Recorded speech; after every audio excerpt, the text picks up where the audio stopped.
Bom fim de tarde, boa noite a todos. Antes de começar, nós recebemos uma visita muito especial, que é do presidente da Federação Israelita do Estado de São Paulo, e ele vai falar umas palavras para vocês e depois nós começaremos oficialmente esse evento.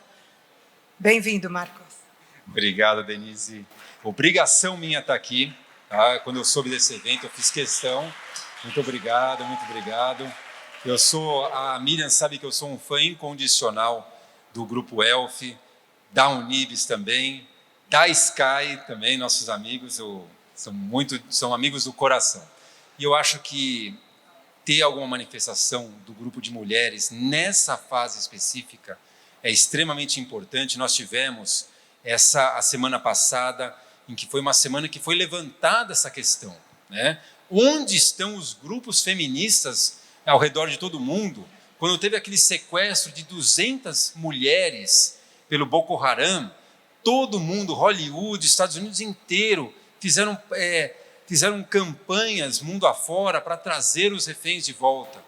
E cadê a voz da mulher para trazer as nossas reféns que estão lá, para atacar o jeito como que elas foram estupradas, mortas? A gente não pode deixar a sociedade mundial se calar. Então, é a nossa obrigação levar essa voz, a voz da comunidade judaica, a voz da mulher da comunidade judaica, para chamar e buscar essa justiça a nível mundial. A gente não pode deixar que um sentimento de antissemitismo ultrapasse a voz do feminismo, a justiça para as mulheres. Então, todos os eventos que forem feitos em prol também das mulheres é extremamente louvável e nós temos que estar aqui presente e apoiando.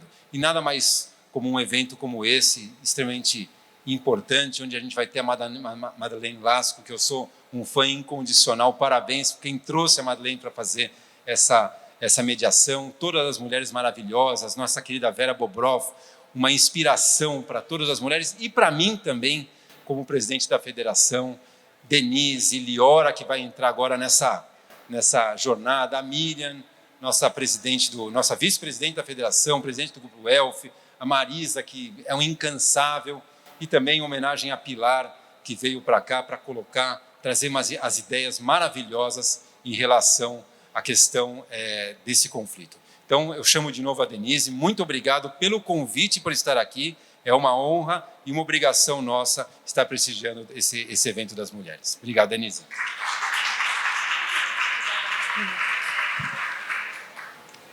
Muito obrigada pela presença de todos. Antes de eu começar a falar, eu vendo essa exposição, quem não teve oportunidade de ver de perto, essa exposição chama-se Do Chão ao Chão. Foram fotos tiradas do chão de Auschwitz e transformadas em arte, mas como um sinal também de lembrança, que não podemos esquecer nunca. Eu acho que é tão importante nesse momento nós termos provas como essas. Então, quem não viu, eu convido para ver, que é uma exposição muito especial. Mas hoje, nesse encontro, celebramos o início de Hanukkah, a festa das luzes, uma festividade que mostra a resiliência do povo judeu, a esperança de dias melhores. Uma data que se faz essencial nos dias de hoje. Afinal, há exato 2 meses, fomos surpreendidos pela maior barbárie contra o povo judeu desde o Holocausto. Para a Unibis, é muito importante poder fazer parte desse momento tão significativo. Agradeço o Grupo de Empoderamento e Liderança Feminina da FISESP e a Sky por se unirem a nós nesse projeto. Em nossa instituição, liderança feminina sempre teve um grande destaque, não só por sermos mulheres, mas sim mulheres que, assim como tantas de vocês, mostram que não viemos ao mundo a passeio. A Unibis, há 108 anos, realiza um trabalho fundamental para que a justiça social e a solidariedade se fortaleçam a cada dia, tornando a Unibis uma das instituições do terceiro setor mais importantes de São Paulo. Está aqui a nossa querida vereadora Cris Monteiro, que acompanha de perto o trabalho da Unibis. Eu agradeço muito, e ela é uma grande protetora da nossa causa, a causa judaica, mas, acima de tudo, a causa da humanidade. E hoje abrimos as portas para todos que buscam construir uma sociedade melhor, com reflexões e ações que contribuem com a união e a resiliência. Desejo para vocês uma noite muito especial, iluminada pelas velas de Hanukkah. Agora eu gostaria de convidar ao palco para acender a primeira vela de Hanukkah a minha querida amiga Lior Alcalay, vice-presidente e futura presidente da Unibis a partir de 2024.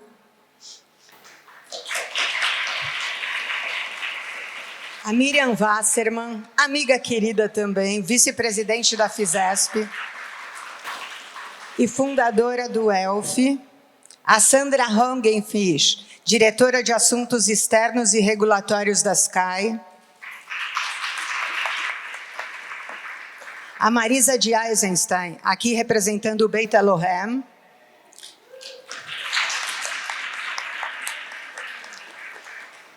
E vou convidar mais uma pessoa, Cris, junte-se a nós para acender conosco a vela de Hanukkah.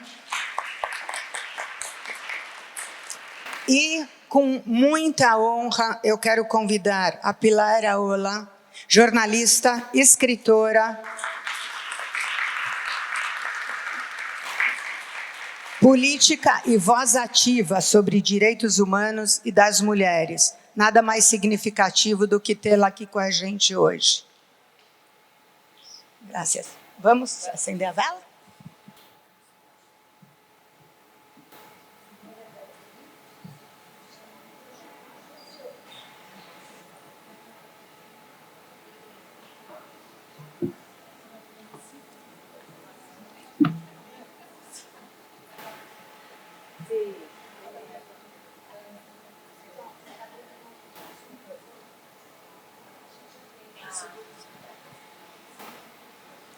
Vocês podem seguir as brahot que a Liora vai falar agora.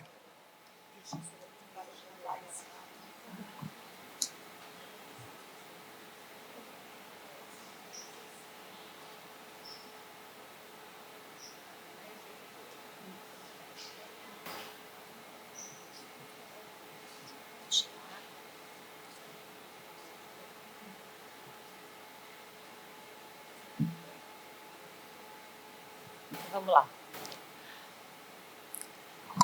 Baruch atah Adonai, Eloheinu melech haolam, asher קידשנו במצוותיו וציוונו להדליק נר של חנוכה. ברוך אתה אדוני, אלוהינו מלך העולם, שעשה ניסים לאבותינו בימים ההם בזמן הזה. ברוך אתה אדוני, אלוהינו מלך העולם, שהחיינו וקיימנו והגיענו לזמן הזה.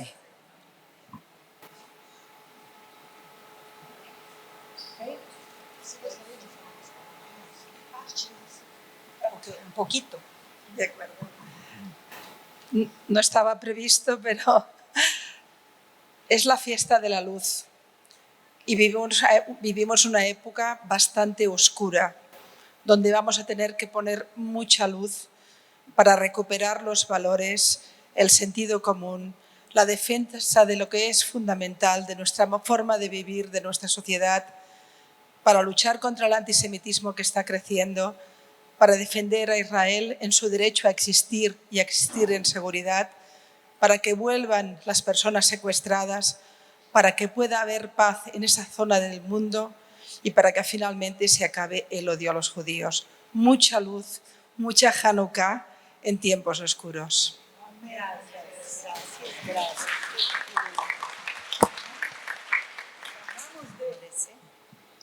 Gracias.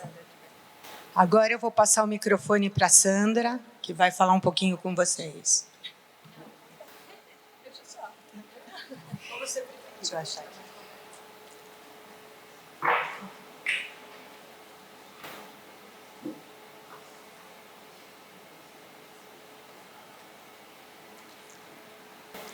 Boa noite a todos. Eu queria começar agradecendo a presença da excelentíssima vereadora Cris Monteiro que muito nos honra com a sua presença.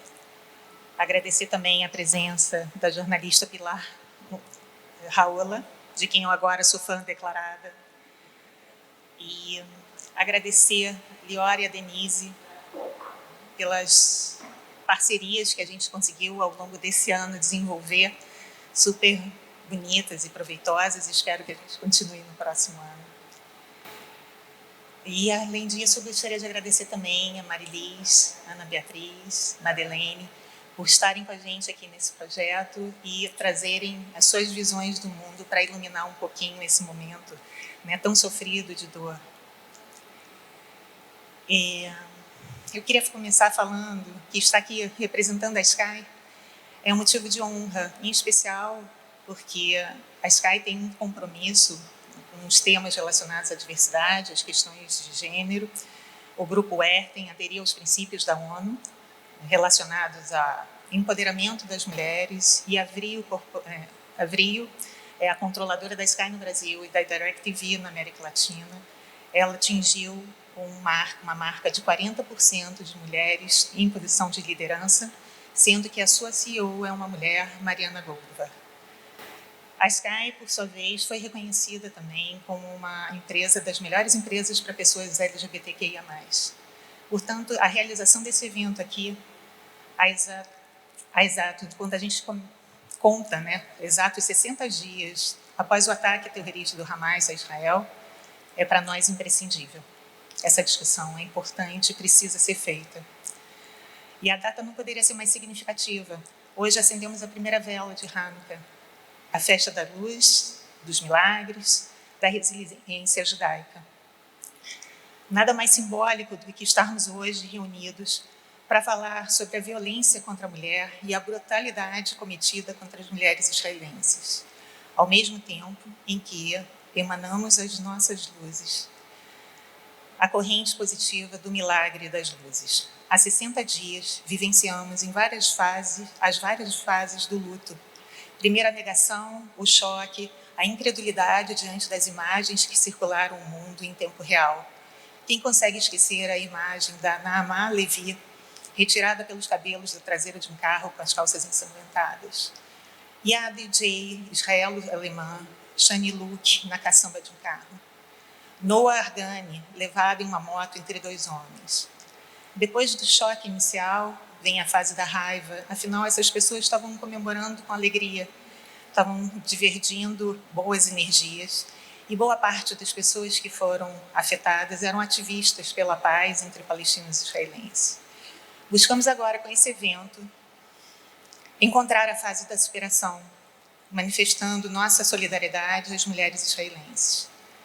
Há apenas 30 anos, as organizações de mulheres e ativistas de direitos humanos conseguiram que a violência sexual fosse encarada como um crime em função das discussões sobre a ex-Iugoslávia, Congo e Ruanda. Por que nos calamos agora? Esse silêncio sobre as violações cometidas pelo Hamas ameaça essas conquistas. Espero que hoje encontremos forças para ecoar em alto e bom tom as vozes de nossas filhas, irmãs, mães, tias e avós violentadas.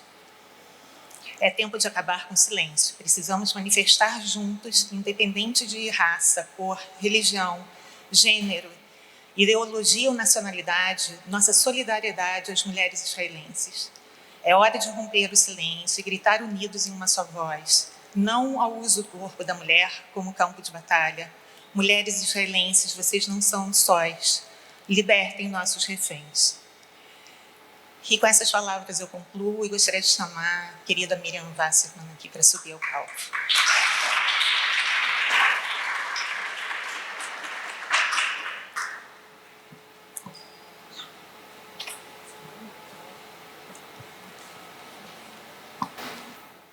Boa noite. Eu queria, primeiramente, antes de agradecer tudo, eu quero chamar aqui do meu ladinho as coordenadoras, as pessoas que trabalham comigo no ELF, porque sem elas eu não sou nada, a gente trabalha em grupo. Então, deixa eu ver como é que eu vou chamar aqui. Vou por ordem alfabética. Luciana Feldman, eu sei que você está aqui. A Luciana Feldman, ela é do grupo, ela coordena a área do Advocacy do ELF. Obrigada, Lu. Vou chamar a Patrícia Levi. A Patrícia Levi coordena a área da violência doméstica, violência contra a mulher e contra as famílias. Obrigada, Patrícia. E aqui, a Elisa Nigri era para estar aqui, ela coordena a área de liderança e networking, mas ela tinha um evento, o filho dela está sendo premiado na Hebraica, então filho em primeiro lugar, né? Mas ela está presente conosco. E a Vera Bobrov, a minha mentora. A Vera Bobrov é a coordenadora do grupo de relacionamentos saudáveis. Ela faz toda a prevenção a jovens e crianças nas escolas. Tem um programa maravilhoso. Depois todas vocês entram no site do elf.org.br para conhecer esse trabalho maravilhoso que a gente faz. Denise, então... Liora, super obrigada. A Dê é minha amiga de infância, né? Só que ela falou assim, ela está no grupo. Eu falei assim, eu não tenho onde fazer o evento. A Denise falou, vai fazer na Unibis. E não tinha lugar mais lindo. E muito obrigada pela calorosa receptividade. Cris, você nos emociona. Você me derrubou na tua fala na Assembleia. Maravilhosa. Muito obrigada por nos defender.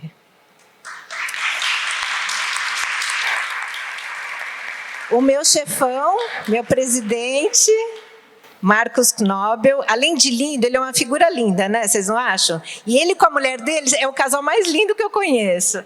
Mas o Marcos é olha, não dá para explicar o que ele apoia essa nossa causa. E ele está sempre, ele é meu médico também, eu tenho que ser muito cautelosa com ele. Mas, Marcos, o trabalho que você está fazendo, eu tenho que elogiar. Nessa época de crise, eu nunca vi esse homem, ele está em todos os lugares, em todos os momentos, ele responde todas as mensagens imediatamente. Parabéns, Marcos. Tenho muito orgulho de você, muito orgulho mesmo. As nossas convidadas, Ana Beatriz, Marilis e Madalena, muito obrigada por ter aceitado esse convite, vocês vão abrilhantar aqui. Agora eu vou falar. Boa noite a todos, não falei nada até agora.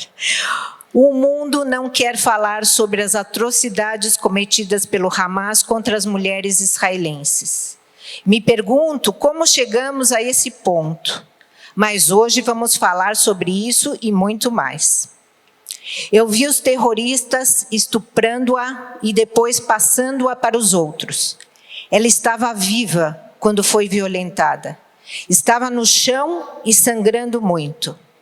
Eles a puxaram pelos cabelos e atiraram na cabeça dela enquanto abusavam dela.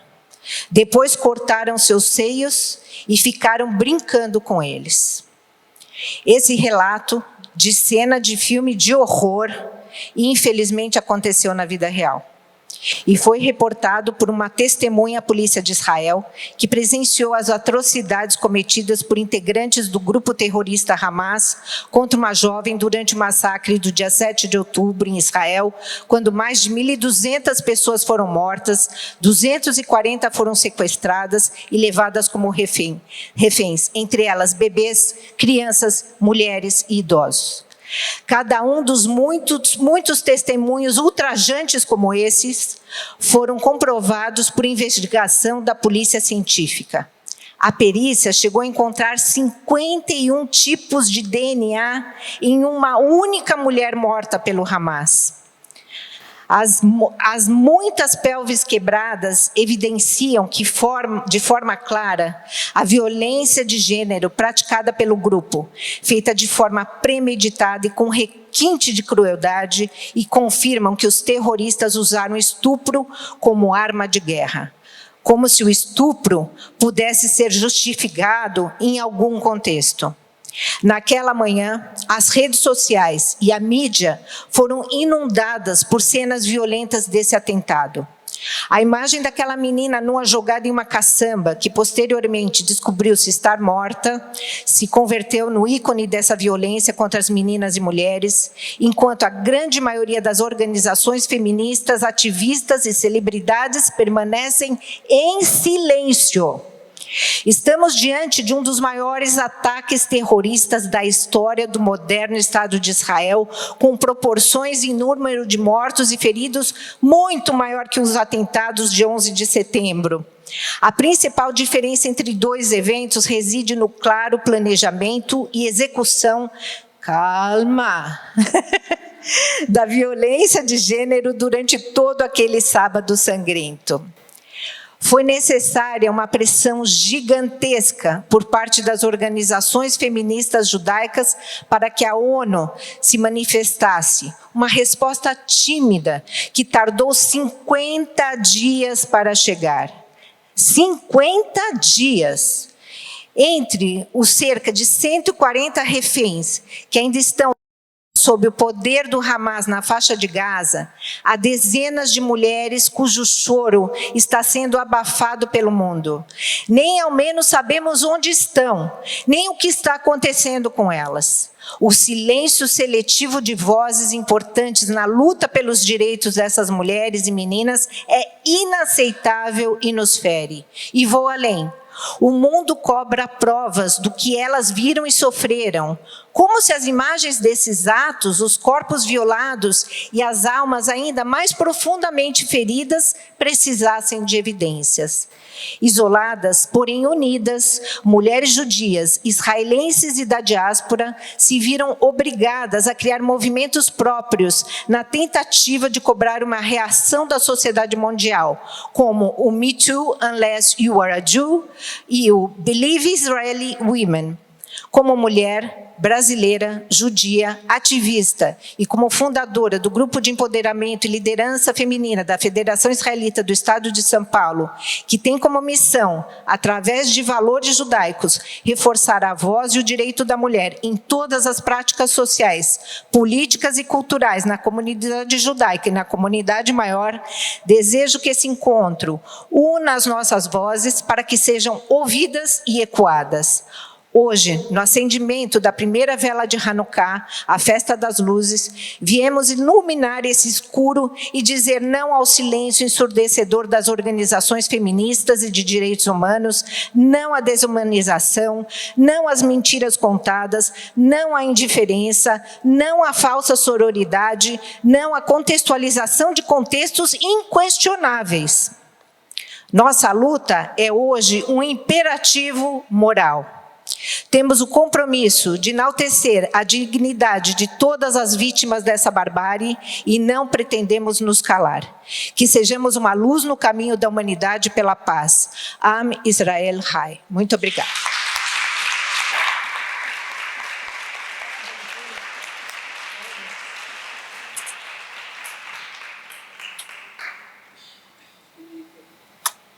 Agora eu vou chamar as nossas convidadas. Vocês podem sentar, vou deixar.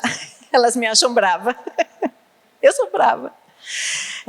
Vou começar por ordem alfabética. Ana Beatriz Prudente Alckmin, uma amiga, que eu tenho uma amizade agora há um bom tempo.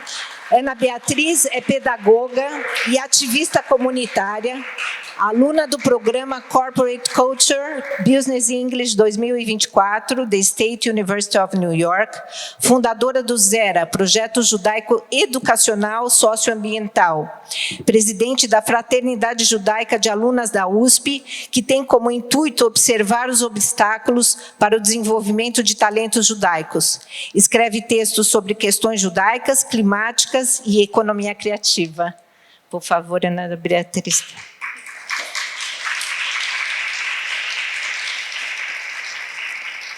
Marilis, agora vou falar o carioca.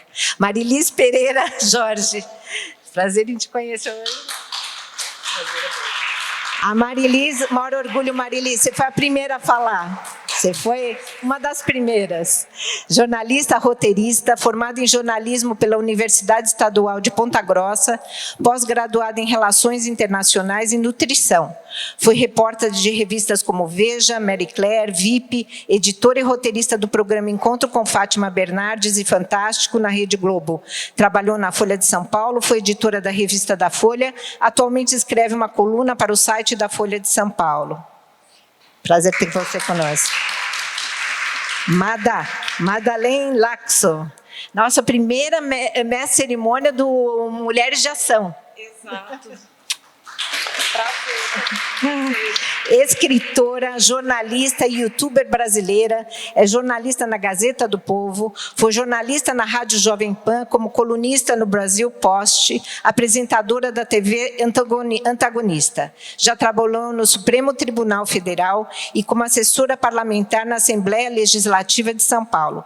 Recebeu diversos prêmios nacionais de jornalismo, principalmente na área de direitos humanos e meio ambiente. Foi condecorada com a Ordem do Mérito da Justiça Militar. Foi selecionada para o International Visitors Leadership Program do Departamento de Estado dos Estados Unidos na área de jornalismo investigativo. Agora, a palavra é de vocês. Olá, temos aqui, acho, muito boa noite. É uma honra muito grande estar aqui com vocês. Estou muito feliz de ver aqui muitos amigos, alguns que eu esperava encontrar, outros que me trouxeram a felicidade desse encontro inesperado. Eu quero agradecer aqui à Unibis, principalmente a minha amiga Grace Cafif, que me convidou. Muito obrigada, Grace. Quero agradecer também ao Grupo Sky e ao Grupo de Empoderamento Feminino e Liderança Feminina da FISESP. Muito obrigada. O estupro de guerra é uma forma de violência sexual complexa que tem como objetivo, entre outros, a purificação étnica de um povo, provocar trauma à vítima, à sua família e sociedade, genocídio pela transmissão de doenças, objetificar a mulher que se torna um espólio de guerra. Diante dos avanços civilizatórios que a humanidade conquistou, cabe questionar: 1. Como ainda permitimos que a violência contra a mulher seja utilizada para subjugar um povo? 2. Como normalizar o estupro premeditado e ordenado de mulheres e crianças como forma de vingança ou terrorismo? E 3. Por que, diante de imagens tão fortes que circularam nas redes sociais, vivenciamos esse silêncio ensurdecedor por parte das entidades de direitos humanos internacionais? Nós não vamos ter resposta para essas perguntas, mas a gente vai começar aqui um debate em que a Marilis e a Ana vão trazer aí alguma iluminação sobre várias questões nessa noite tão importante. Eu queria primeiro começar perguntando de que forma vocês analisam a cobertura da mídia no Brasil e no exterior sobre esse tema, violência sexual de guerra. Quem prefere começar? Olá, boa noite a todos. É uma honra para mim estar aqui como mulher, como judia e também como uma vítima, como todas nós somos, desse silêncio. Antes de responder a sua pergunta, eu quero contar uma experiência.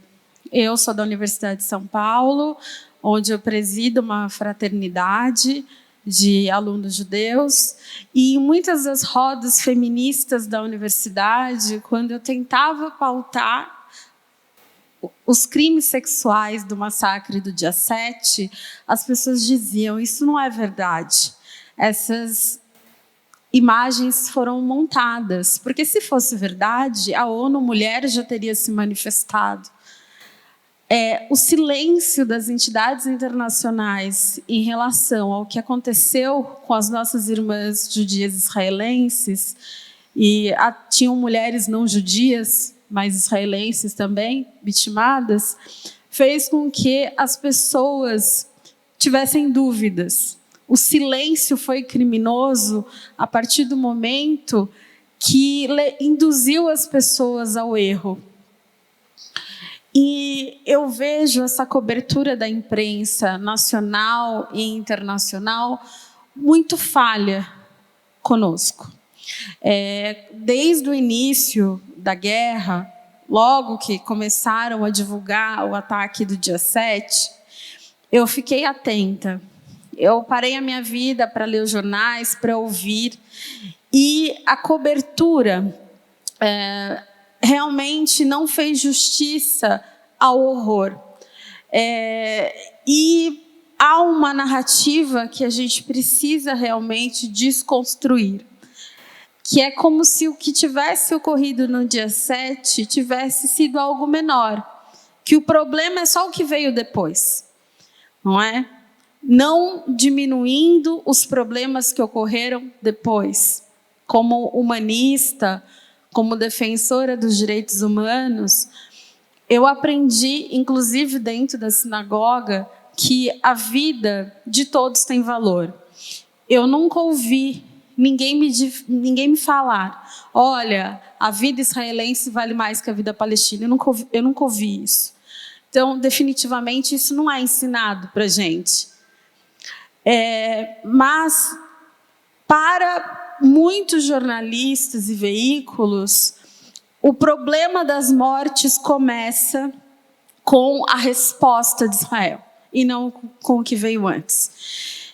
E, por mais que haja um esforço hoje de se corrigir isso, e eu reconheço que, de fato, muitos veículos têm se esforçado para reconduzir, mas a partir das nossas reclamações, que fique registrado, porque, como comunidade, nós pressionamos também para isso,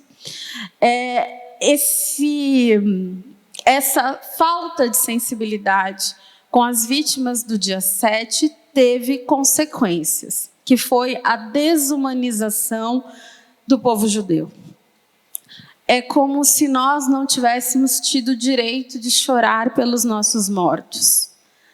É como se a nossa dor não entrasse na equação. E, haja o que houver no futuro, crimes graves foram cometidos nesse massacre. Essas mulheres que foram estupradas, muitas não estão vivas para contar, mas os seus corpos contam. Como vocês sabem, no judaísmo, nós não fazemos autópsia, mas os legistas, diante da brutalidade, tiveram que analisar esses corpos. E não há dúvida de que boa parte das mulheres que morreram no dia 7 foram, sim, vítimas de crime sexual. Não só pelo encontro de material genético diverso dentro da área da vagina, mas pela própria violência na área da pelvis, ossos quebrados, vaginas rasgadas. E aí precisa, sim, de um movimento, e que é o que nós já estamos fazendo aqui, de responsabilização. Porque muitos veículos ainda se referem ao Hamas como um grupo político, como um partido, como uma autoridade estabelecida naquela região, e não como grupo terrorista.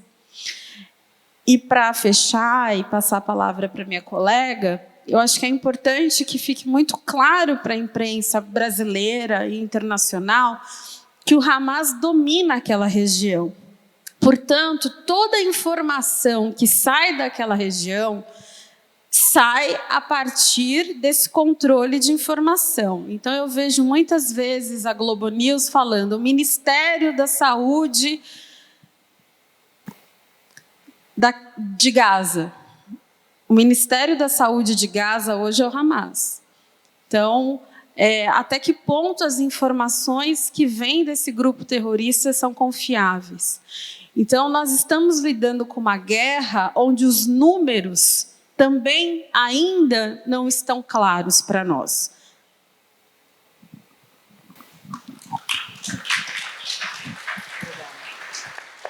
Gente, eu estou muito honrada de estar aqui, estou muito emocionada com tudo que eu vi essa noite, os relatos do que aconteceu no dia 7 de outubro. Eu tenho acompanhado isso desde o primeiro dia, as palavras da Ana Beatriz, a Madá falando sobre essa questão do estupro como arma de guerra. Isso não é uma novidade, mas, infelizmente, é uma realidade que aconteceu no dia 7. E eu acho incrível, por exemplo, a Ana Beatriz, que não é jornalista, ter mais consciência de como o jornalismo deveria trabalhar do que muitos jornalistas. Essa é uma coisa que eu trouxe numa das minhas colunas, falando que o jornalismo estava virando relações públicas do Hamas.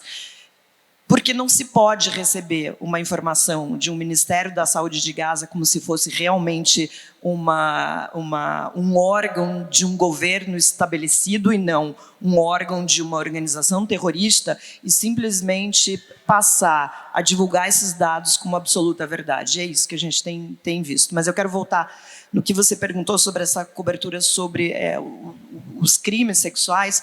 Eu tenho visto, não só no Brasil, como no mundo todo, um jornalismo omisso, vergonhoso, misógino, que eu acho uma palavra, né, a misoginia, é uma palavra que tem sido tão usada na cobertura sobre as questões feministas, principalmente nessa última década, que o movimento voltou com essa força, com várias pautas relevantes, inclusive a pauta da violência sexual, que é uma coisa que não se falava, uma violência sexual que começa muitas vezes dentro de casa e que chega até um cenário de guerra como a gente viu. Desde aquela primeira cena, que é uma cena emblemática, e hoje eu estava conversando com a Sandra no caminho para cá, e essas vítimas, elas precisam, de fato, ter nomes, elas precisam ser lembradas pelo que elas passaram e não só virar um número dentro dessa cena de horror. A gente tem falado muito em 1.200 mortes, mais de 240 reféns. Muitas vezes parece que as pessoas viraram números. A imagem dessa garota, a Shani Locke, em cima daquela caçamba, é uma coisa, eu já escrevi isso, vou repetir aqui para vocês, é uma imagem que nunca mais vai sair da minha cabeça.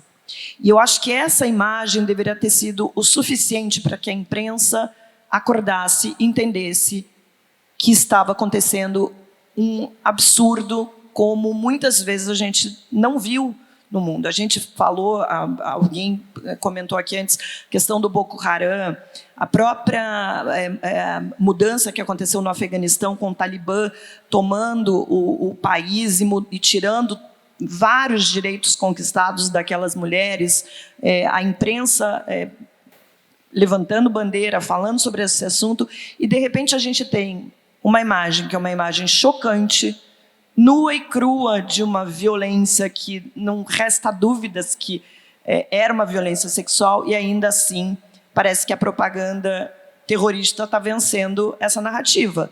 Porque do mesmo jeito que a Ana Beatriz contou que as pessoas têm duvidado sobre essas denúncias de estupro, essas denúncias de violência sexual, eu tenho inclusive ouvido de pessoas conhecidas que eu já estou riscando das minhas relações, porque está ficando muito difícil conviver com essas pessoas, de duvidarem de uma questão que, nos últimos anos, a gente viu o feminismo levantando a bandeira ao contrário, de você não duvidar da palavra de uma vítima, de você não duvidar da palavra de uma mulher, de você não duvidar de evidências. O que a gente viu nesses 2 últimos meses foi exatamente o contrário. Foi retirado o direito dessas mulheres de justiça, foi retirado o direito de um povo inteiro de um sofrimento.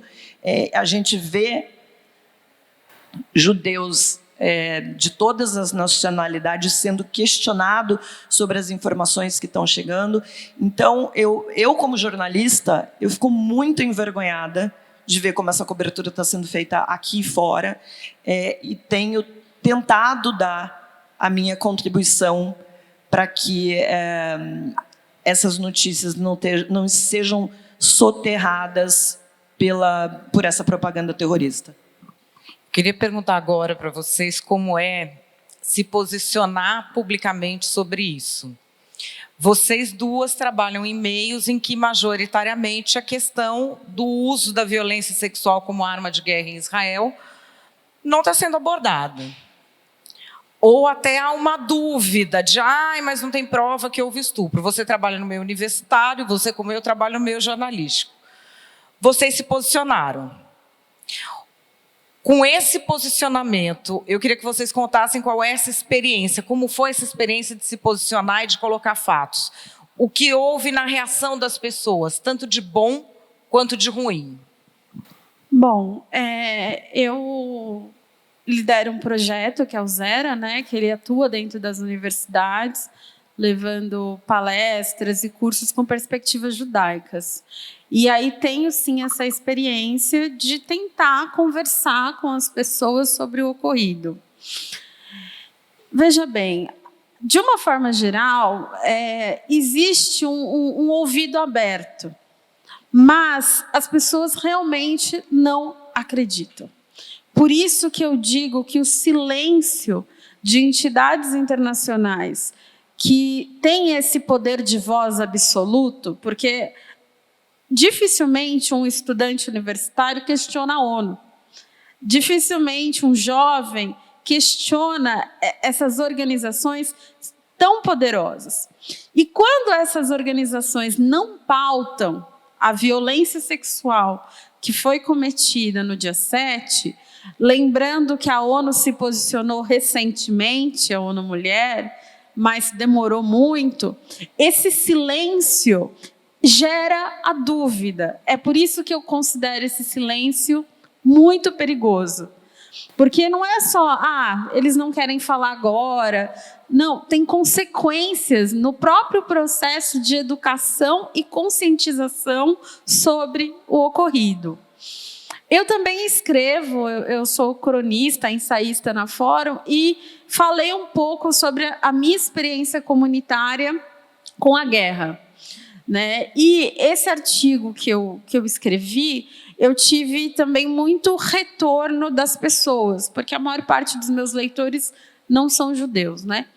E sempre nesse sentido, mas e os dados? E os números? Mas sempre quando você vai tratar de outros grupos étnicos, de outros conflitos, eu não vi esses questionamentos. É por isso que nós precisamos enfrentar um fato muito doloroso. É antissemitismo. E é difícil para nós falarmos isso, mas é verdade. No caso do conflito Rússia e Ucrânia, onde muitos crimes sexuais também foram cometidos contra mulheres ucranianas, eu participei de mobilizações, houve uma mobilização muito intensa nos meios universitários, em todos os meios que eu conheço, mesmo pessoas que, ao meu ver, de forma equivocada, defendiam o comportamento da Rússia, ainda assim elas mostravam sensibilidade com a questão das mulheres ucranianas. Então, esse tratamento diferente tem um nome doloroso, difícil, e ele se chama antissemitismo. Marilise, você escreveu um artigo recentemente que todo mundo aqui leu, e que a imprensa inteira leu, e que foi um artigo muito corajoso de acordar as pessoas. Qual foi? Esse último falando especificamente da violência sexual. Na Folha, não Na foi? Folha. Porque o primeiro foi sobre violência sexual, quando eu falo já sobre essa cena da caminhonete e falo sobre o estupro de guerra. E acho que o último foi falando sobre esse silêncio das organizações, dos movimentos feministas, do surgimento dessa #MeToo Unless You Do. Acho que foi esse, né? Bom, Madeleine, a gente acompanha o trabalho uma da outra, você sabe que eu já estou um pouco acostumada a apanhar quando eu escrevo coisas que as pessoas não concordam. Nesse sentido, eu vou te falar que, assim, a reação foi muito violenta, foi até mais violenta do que quando eu escrevo sobre questões de política que acabam desagradando um grupo ou outro. E eu fiquei muito chocada de pensar em como eu estava sendo atacada por estar defendendo mulheres. Nunca pensei que isso pudesse acontecer, né? Simplesmente estar defendendo uma cobertura mais justa, de estar defendendo que movimentos sociais se levantassem para defender essas mulheres que estavam sofrendo, porque essa violência não acabou ainda, gente. Tem uma questão que eu acho que muitas vezes as pessoas esquecem, é que a gente está falando de todo o horror que aconteceu no dia 7 de outubro, mas a gente tem mulheres que estão sendo reféns que estão sendo liberadas já com relatos das violências que sofreram enquanto estavam em cativeiro, e a gente tem muitas mulheres que ainda estão presas, que eu não gosto nem de imaginar o que elas podem estar passando. Apesar dessa reação negativa, por conta de uma polarização muito absurda, inclusive nesse sentido, porque estava conversando com a Sandra, né? Os meus temas, eu não estou nem tratando de geopolítica. Não estou dizendo quem tem razão, quem não tem, de quem é a terra, se não tem. Estou falando de uma questão humanitária, que é o que aconteceu com essas mulheres, o que está acontecendo com essas mulheres e a falta de resposta do mundo. Eu tive uma resposta positiva também. Eu acho que acabou que algumas outras pessoas estão escrevendo sobre o tema. A gente está aqui hoje com a Becky Korik, falei certo o sobrenome? Mais ou menos. Que também é colunista da Folha de São Paulo e tem escrito bravamente sobre essas questões e que também tem enfrentado muitos ataques. Hoje ela contou...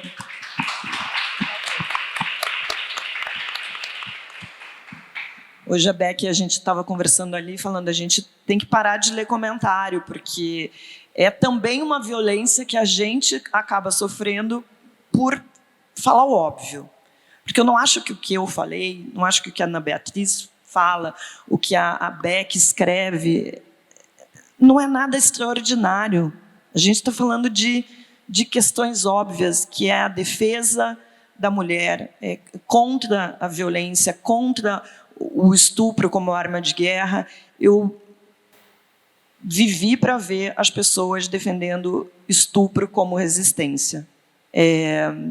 Mas, infelizmente, a gente está vendo isso. E vocês acham que existe uma maneira de sensibilizar pessoas que aparentemente se recusam a ouvir nesse momento? E de fazer com que essas organizações internacionais que têm um silêncio tão eloquente passem a se comportar como devem, fazendo o mínimo? Bom, eu acho que é o que a comunidade judaica de São Paulo tem feito de forma brilhante. É ativismo. Chegar em espaços onde as pessoas não são judias para falar, para sensibilizar, para levar informações. Eu tenho visto algumas ações que são feitas na rua, no parque. Parece que a gente está fazendo muito pouco. Olha, a gente não vai conseguir alcançar as pessoas, mas esse é o caminho, né? É nos mostrarmos, é usar as nossas redes sociais, é usar esse espaço público para falar, para tocar as pessoas. Porque há uma campanha antissemita muito antiga, na verdade. E essa desumanização das vítimas do dia 7 entra dentro de uma narrativa de que Israel não deveria estar ali. Os judeus, eles são os mais fortes na história, atacando os mais fracos. Existe uma narrativa muito anterior. E o episódio do dia 7 entra dentro de um processo histórico que já vem. Então as pessoas olham para aquilo e falam, mas isso aconteceu, mas tem coisa pior acontecendo. Então, realmente há uma desumanização. E esse processo pode ser revertido através da educação e através do ativismo comunitário. É longo o caminho, é demorado, pessoas competentes da comunidade, com uma boa formação, dando entrevistas em veículos de imprensa, como vem acontecendo. São ações no espaço público. É difícil, é trabalho de formiguinha, mas eu não conheço outro caminho e acredito que é longo o nosso caminho. Mesmo que esse conflito termine, nós ainda vamos continuar fazendo um trabalho de conscientização do ocorrido. Eu estou totalmente de acordo com a Ana Beatriz, eu acho que a questão é essa, é um trabalho longo. Neste momento, eu lamento dizer para vocês que eu não estou muito otimista. Eu acho que só o tempo vai mostrar como essas pessoas estavam erradas, como essas pessoas foram omissas, como o mundo ficou calado em relação a tudo que está acontecendo. Infelizmente, as pessoas, às vezes, a sensação que eu tenho é que as pessoas gostariam de ver o horror só para, assim, acreditar que aquele horror aconteceu. Eu não sei o quanto a comunidade judaica internacional vai estar disposta a expor os seus cidadãos, a expor essas pessoas que foram mortas, a expor essas pessoas que foram sequestradas, a expor essas mulheres que foram estupradas. Porque é uma marca que fica para sempre, é uma cicatriz que não se retira nunca, mas eu acho que o mundo vai precisar de tempo para entender, de fato, os horrores que aconteceram naquele dia e os horrores aos quais as mulheres foram submetidas. A gente já tem aqui uma iniciativa muito importante, que é uma união para falar desse tema, que é um tema tão espinhoso, porque violência sexual, sexo já é um tabu. Quando você parte para a violência sexual, é mais uma camada. Violência sexual de guerra é o horror. Quais seriam as estratégias para que cada um de nós que está aqui, vocês consideram, possa utilizar para conversar sobre esse tema com quem a gente, de repente, sente que tem uma abertura? Porque é um tema difícil pra caramba, né? É um tema difícil. É a pergunta de 1 milhão, Madeleine, essa é a mais difícil. Olha, há anos atrás, quando eu falava para alguns amigos meus antisionismo e antissemitismo, eles falavam, você está exagerando, é uma questão de opinião. Eu falei, não, antisionismo é antissemitismo, e antissemitismo é racismo. É uma sequência terrível. E parecia que era só o discurso, mas agora a gente está conseguindo entender concretamente essa violência. Né? Então, quando a gente fala o antisionismo é uma nova roupagem do antissemitismo, que é um racismo, é exatamente o que a gente está vendo. É esse apagamento desse povo, da dor desse povo, das mulheres desse povo. Isso não nos interessa, temos outras prioridades. É isso, é essa violência. Veja bem, nós temos um problema muito grave, vamos falar de Brasil, mas eu sei que isso está acontecendo nos Estados Unidos também, em outros lugares do mundo, que são personalidades, pessoas públicas com discurso antissemita explícito. E essas pessoas, elas têm um poder de mobilização, porque algumas delas aqui no Brasil estão ligadas a nichos onde elas exercem poder. A fala delas tem muita força. E nós estamos, então, batendo de frente com esse poder. É uma guerra de narrativas também. Acho que essas pessoas precisam ser apontadas. Acho que esse discurso delas de diminuição da dor do povo judeu, de invisibilização das vítimas do dia 7, em especial das mulheres, e todo esse discurso que questiona até a existência de Israel, essas pessoas precisam ser apontadas. Porque, senão, não tem como a gente ficar conversando com as pessoas, falando uma coisa, e essas pessoas falando outra, e é como se o ouvinte pudesse escolher. Ou eu ouço você, ou eu ouço ele. Não, elas não podem ouvir os antissemitas, porque é um discurso criminoso. Então, eu acho que começa por aí. Eu gravei um vídeo, se vocês tiverem interesse e oportunidade de assistir, no canal Meio, que o título era O Negacionismo de Esquerda, que eu apontava justamente algumas pessoas de esquerda. E veja, eu me identifico com a esquerda, então eu estou falando, tenho lugar de fala para criticar essas pessoas. De gente fazendo justamente, justamente com esse discurso que a Ana Beatriz apontou. Por que a gente percebe que isso acontece muito? Madeleine, na política, deve sentir um pouco isso. As pessoas hoje têm uma necessidade de pertencimento e elas acabam comprando, muitas vezes, um pacote completo que elas não podem sair daquele pacote. Então, se eu defendo o XYZ, se eu defendo que a Palestina tenha o seu espaço, eu não posso... Parece que essas pessoas não podem, de jeito nenhum, olhar... para o que está acontecendo do outro lado, para o que aconteceu em Israel, o que foi feito lá, o que ainda está acontecendo, porque parece que ela vai ser... Enfim, vai sair do script, vai ser atacada. Eu acho que as pessoas hoje têm uma questão de covardia, não vou nem dizer que é medo, eu acho que é uma questão de covardia mesmo, de assumir opiniões, assumir posturas. É muito mais fácil comprar esse pacote completo.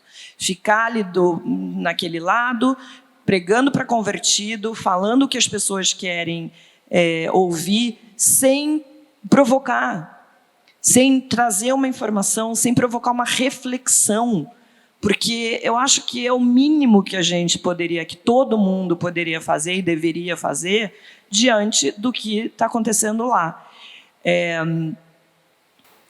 Eu não sei, Madeleine, realmente como sensibilizar essas pessoas, mas eu acho que, aos poucos, e esse assunto não pode morrer, porque hoje faz 2 meses, né, que aconteceu aquele massacre horroroso, e desde então as notícias horríveis elas só se acumulam. E vocês podem perceber que, mesmo no noticiário, isso vai perdendo espaço. Então, primeiro você tem lá no headline das homes ali, do UOL, da Folha, na capa do jornal é a manchete principal. Daqui a pouco essas coisas começam a perder espaço e tem gente que já não quer mais falar, tem gente que já quer se distanciar porque vai acabar arranjando problema, vai perder seguidores. A gente sabe que hoje é uma coisa absolutamente valorizada. Eu perdi muitos seguidores desde que eu comecei a escrever sobre isso. Imagino que Beck também deve ter perdido seguidores, deve ter sido foi atacado pelos leitores. Mas uma coisa importante nesse momento é que esse assunto não morra, que esse assunto não saia do noticiário, não saia das redes sociais, porque as pessoas, muitas vezes, preferem se afastar. Exatamente, preferem evitar. E a gente está diante de uma questão que envolve uma história de superação milenar, que é a história do povo judaico. A história do povo judeu é uma história de superação, de sucesso.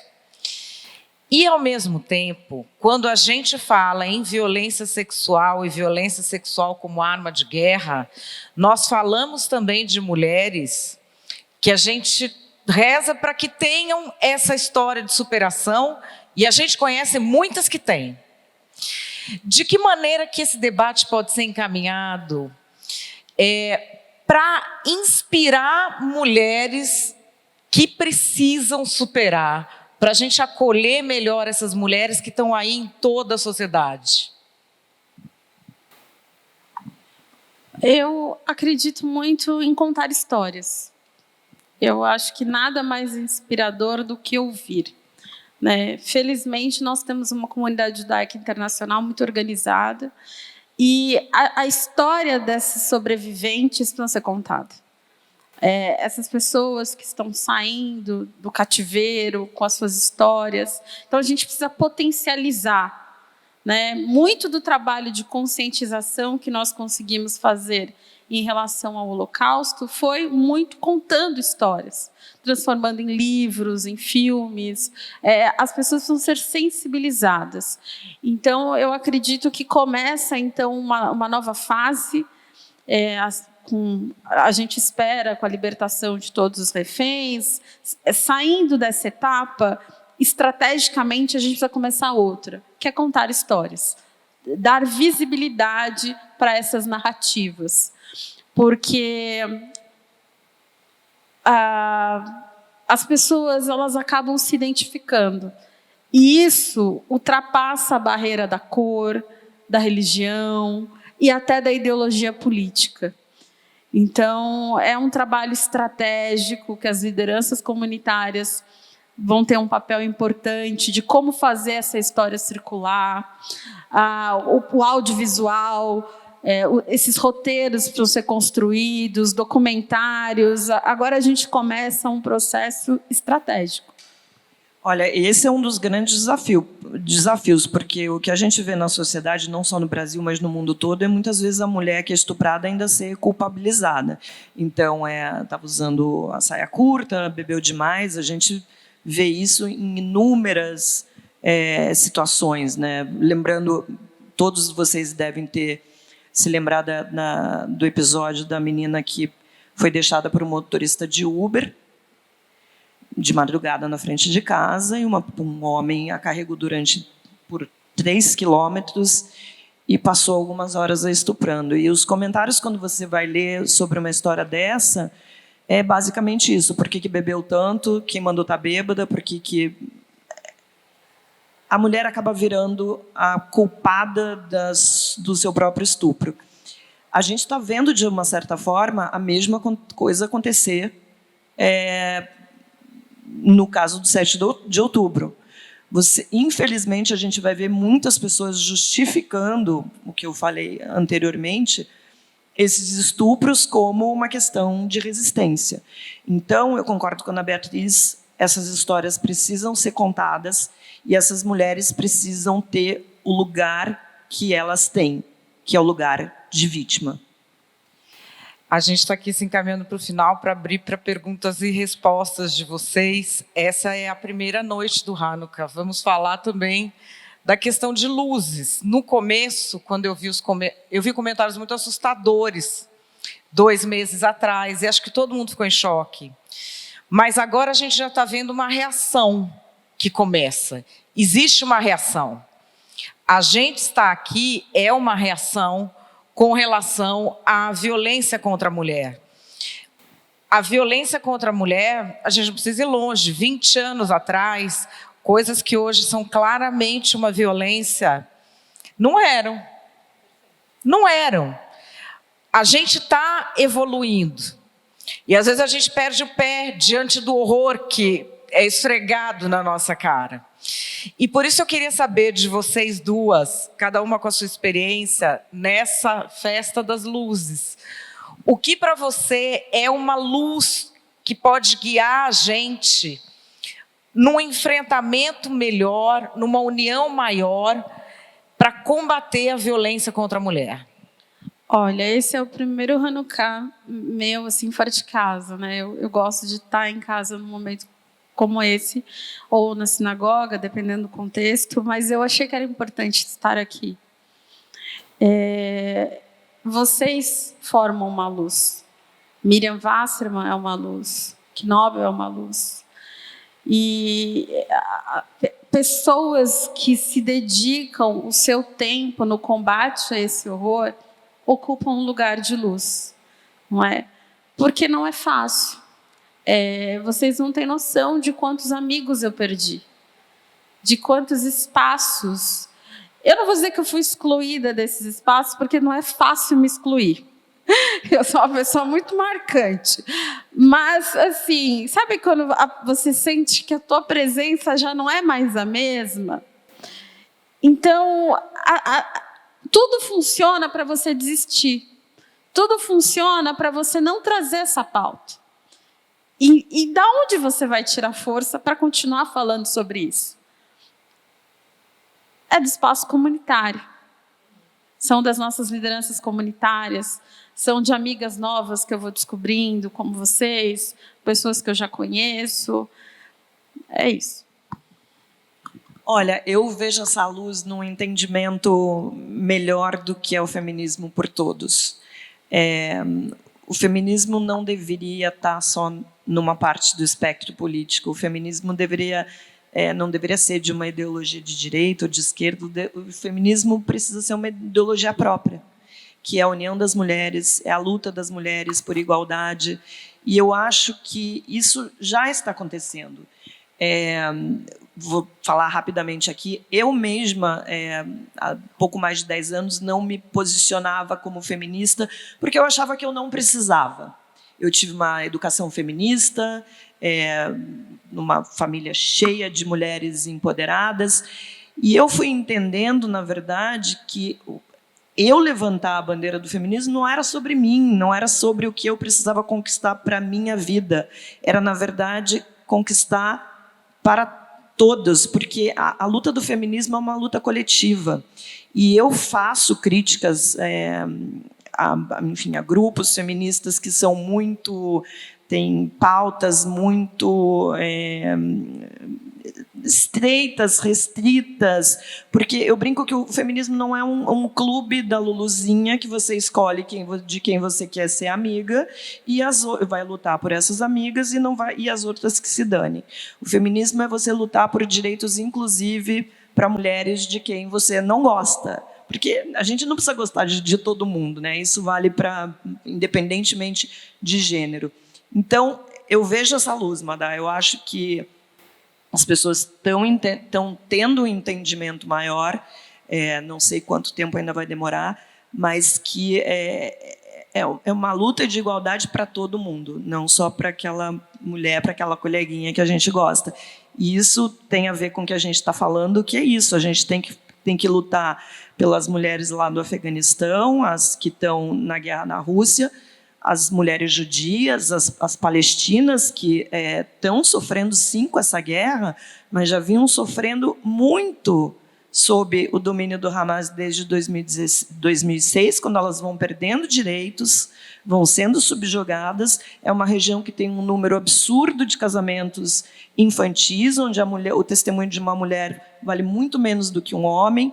Então, o feminismo tem que ser uma coisa para todas. E eu acho, talvez ainda demore um pouco, mas eu acho que a gente está nesse caminho e eu estou vendo essa luz lá na frente.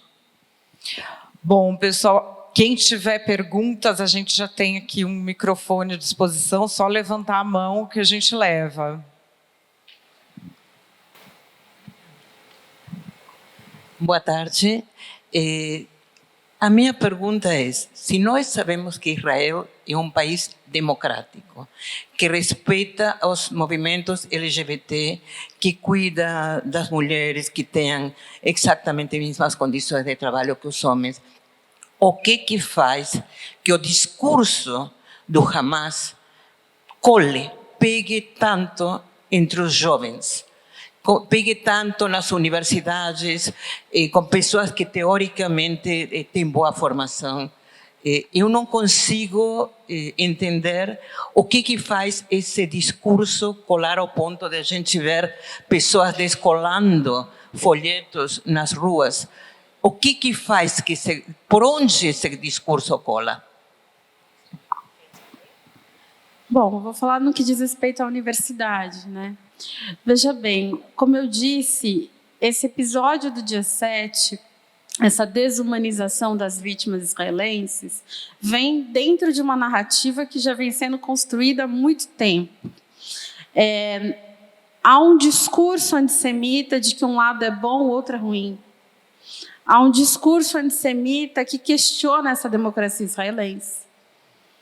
Há um discurso antissemita que acusa Israel de ter um regime de apartheid. Então, perceba que existe uma narrativa muito anterior que criminaliza para essas pessoas Israel. Elas não iriam se sensibilizar conosco em relação a esse massacre. Essa invisibilização das vítimas é muito previsível se você pensar que essa narrativa ela já vem ganhando força antes do dia 7, onde nós temos também espaços universitários hoje que não há uma diversidade de opiniões. Então, o jovem, para se encaixar, ele adere a uma cartilha, a um grupo, e dificilmente ele vai falar algo que destoa desse grupo, porque significa ser deixado de lado, sofrer bullying, né? Recentemente tivemos um caso na Universidade de São Paulo de um suicídio. E a história que chegou até mim é que esse jovem teria passado por uma situação de bullying, exclusão, isolamento, cultura de cancelamento, e houve essa terrível consequência, né? Então, é muito difícil o jovem se libertar hoje e conseguir ter uma opinião que destoa de um grupo. E, do outro lado, como eu já expliquei, há uma narrativa antissemita muito anterior. Eu acho que a Ana Beatriz explicou perfeitamente. E eu concordo com você, porque me foge a compreensão. Principalmente grupos que têm acesso à educação, jovens que estão na universidade, mas eu acho que passa por isso. Tem essa polarização horrorosa, a gente tem... vê nesses jovens uma necessidade de pertencimento enorme. Então, é aquilo que eu falei anteriormente. Se compra o pacote completo e a gente vê uma situação dessa. Eu, quando estou com um pouco menos de paciência, eu já falo que é burrice mesmo. Olha, dando um pitaco complementando o que a Marilise disse do pertencimento, porque é a minha área de pesquisa, dos livros que eu tenho publicado, a propaganda extremista, já desde o Bin Laden, vem bebendo na fonte do que o jovem ocidental gosta de ouvir. Não sei se vocês viram a carta do Bin Laden que viralizou. E aí muita gente perguntando por que viralizou. Quem escreveu a carta não foi o Bin Laden. Quem escreveu a carta foi o número 2 dele, que era um homem nascido e criado na Califórnia. Um menino educado com uma cabeça americana que frequentava ambiente cristão. Então o que ele faz? Ele coloca ali no meio o que o jovem ocidental quer ouvir, o que é popular. E vai o terrorismo ali no meio, entende? Vai o antissemitismo ali no meio. A Al-Qaeda fez isso, o Al-Shabaab na Somália fez isso também.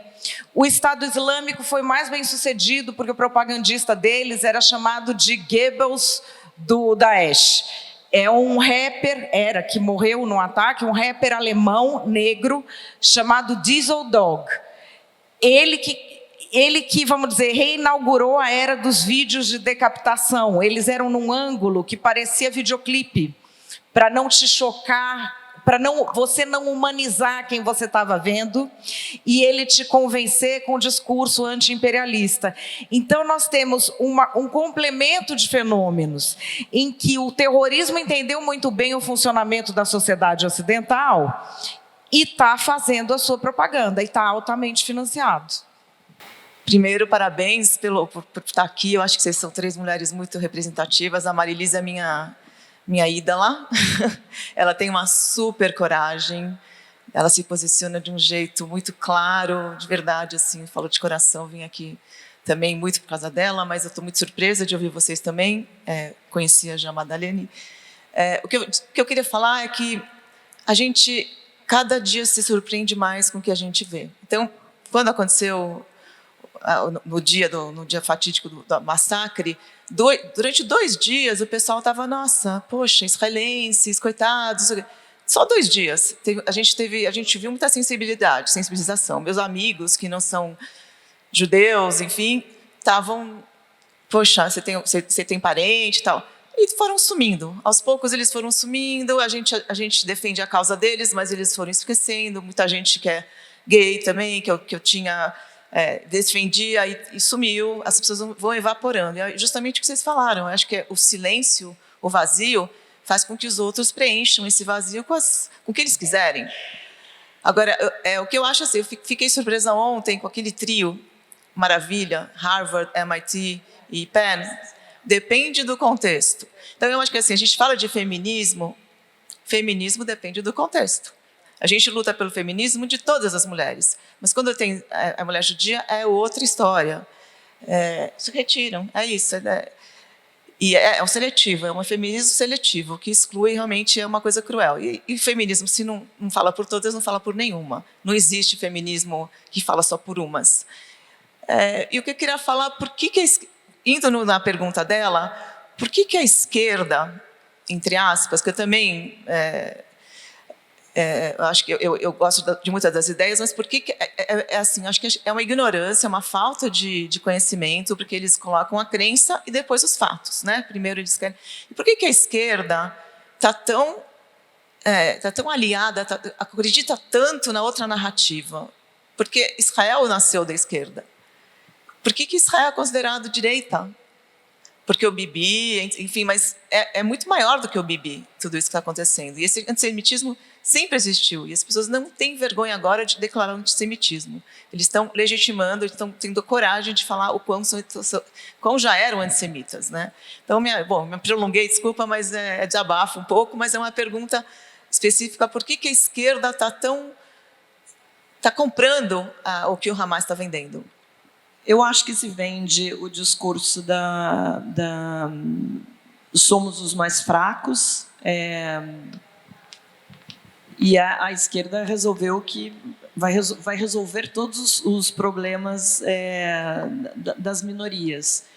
E, nesse caso, acho que eles estão tratando a questão, o próprio Hamas, né, porque não é só a questão da Palestina, como se fosse uma minoria, colocando Israel como o grande imperialista do homem branco, cis, hétero, que deve ser combatido.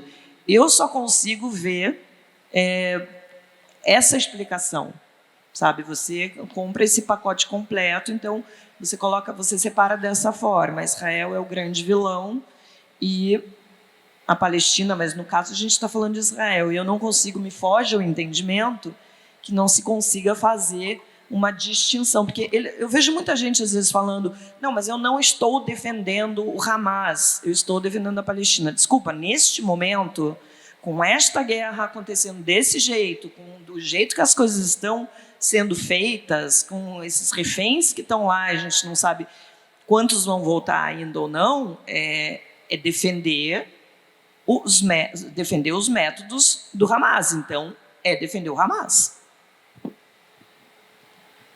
Veja bem, o antissemitismo, ele coloca um desenho do que é o judeu. Então, qual é o judeu que é vendido na propaganda antissemita? Ele é rico, ele ou é europeu ou tem origem europeia, ele está acima dos problemas do mundo e da sociedade. E ele vive dentro de uma bolha onde ele é super protegido. Esse é o judeu que é divulgado na propaganda antissemita.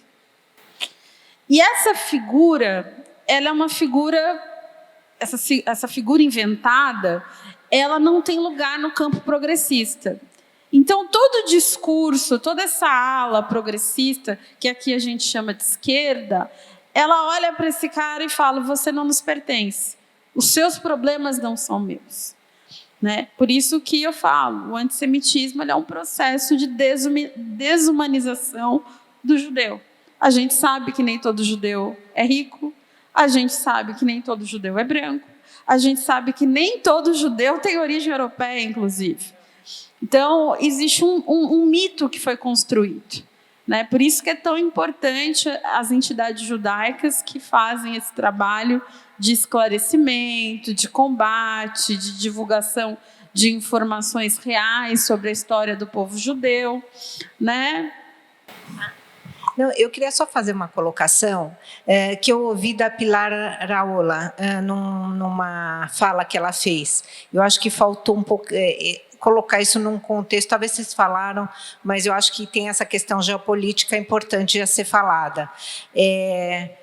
O movimento terrorista, o Hamas, tudo isso tem uma coisa um pouco maior, né? Nós não falamos de Irã e nós não falamos de Rússia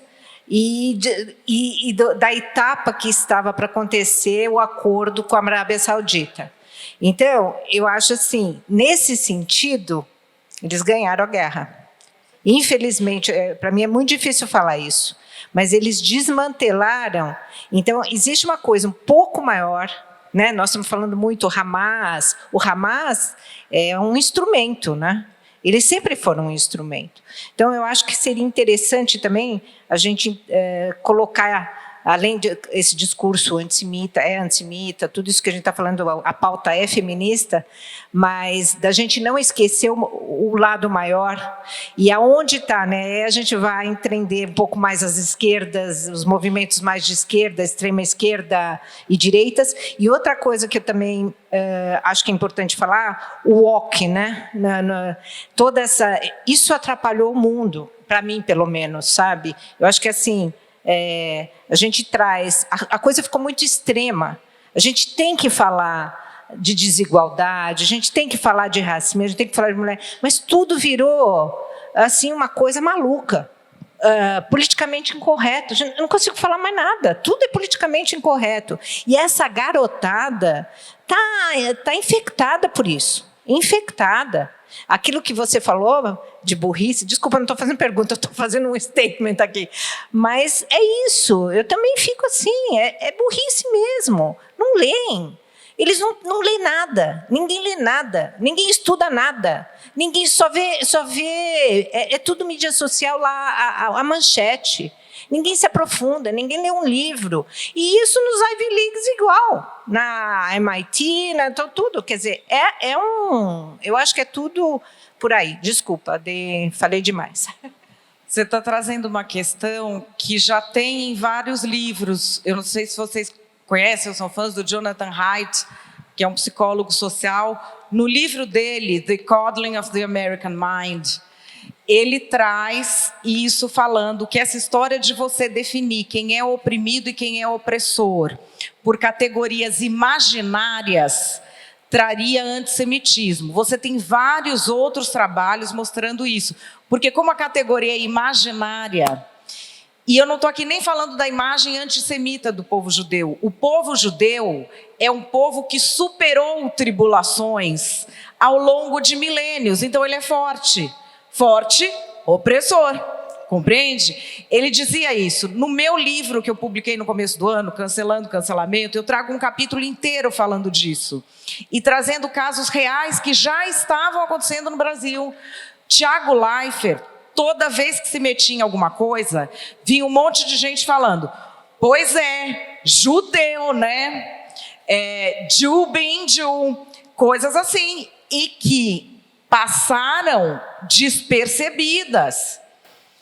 Esse tipo de coisa, acho que a gente não prestou atenção na gravidade, na profundidade que tinha, porque a gente não imaginava que as pessoas tão rápido pudessem virar.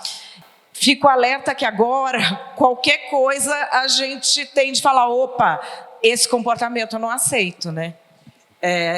Esse livro da Madeleine eu recomendo, ele é muito bom, inclusive, para entender justamente essas questões, mas eu acho que já está tendo um backlash aí, Madeleine. Você é uma das pessoas que fala muito sobre isso.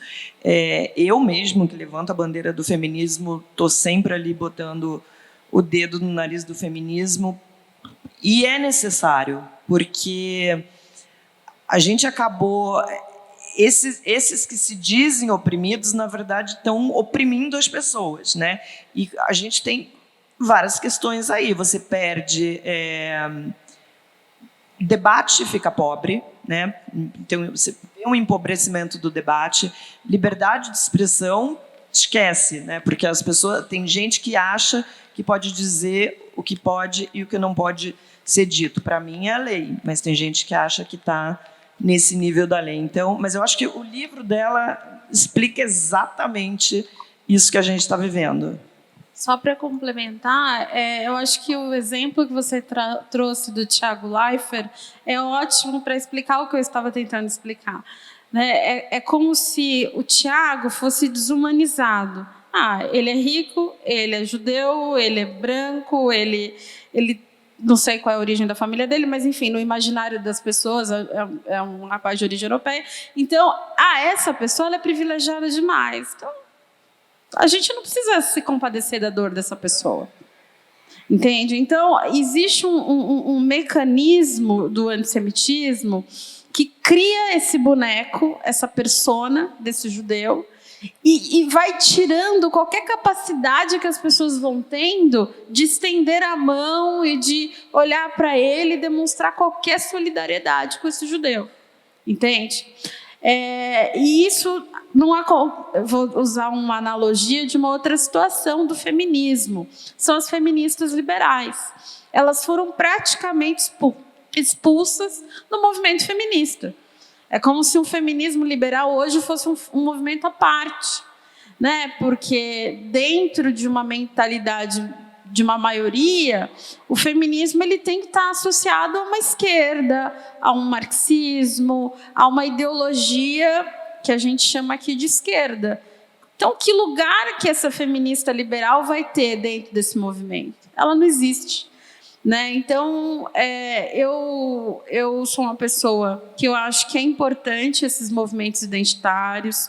Eu acho que muitas conquistas foram feitas a partir deles, mas também precisam ser criticados. Né? Eu não preciso dizer que eu sou uma pessoa negra, basta vocês olharem para mim. E muitas das conquistas que tivemos no Brasil foram fruto, sim, do movimento negro. Mas será que não há nenhuma crítica a ser feita a esse movimento hoje?